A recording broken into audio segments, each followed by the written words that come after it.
Paramashivoham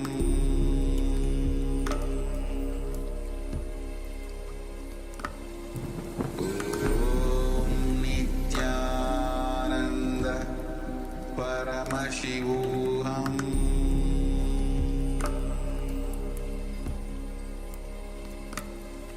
Om Nithyananda Paramashivoham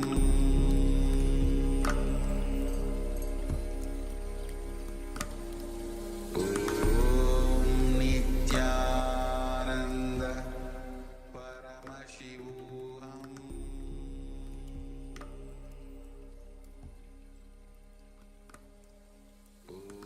Please continue to meditate. Don't get distracted. Or don't fall into unconscious. Paramashivoham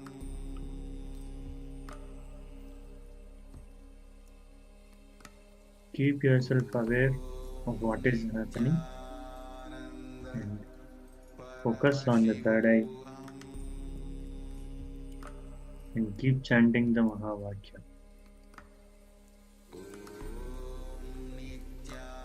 Nithyananda Paramashivoham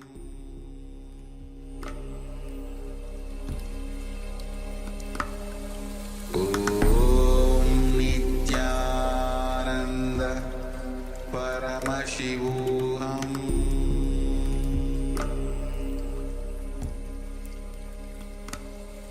Om Nithyananda Paramashivoham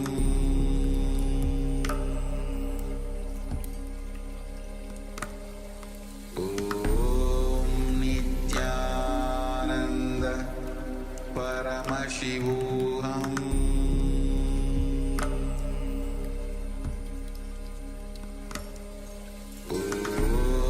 Nithyananda Paramashivoham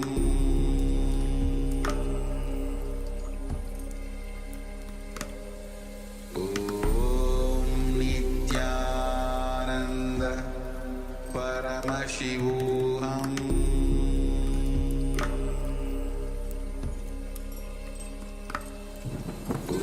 Om Nithyananda Paramashivoham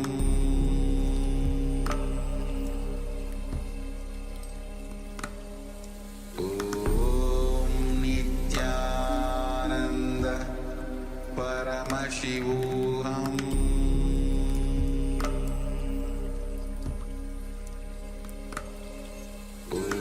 Om Nithyananda Paramashivoham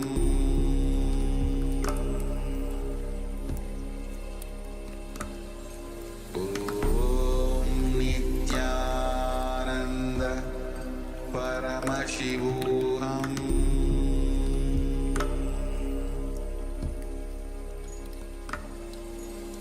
Om Nithyananda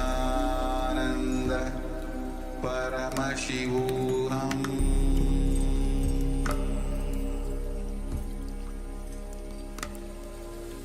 Om Nithyananda Paramashivoham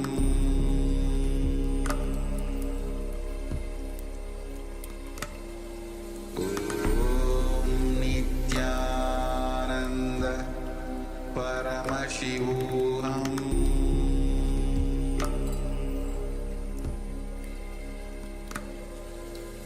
Om Nithyananda Paramashivoham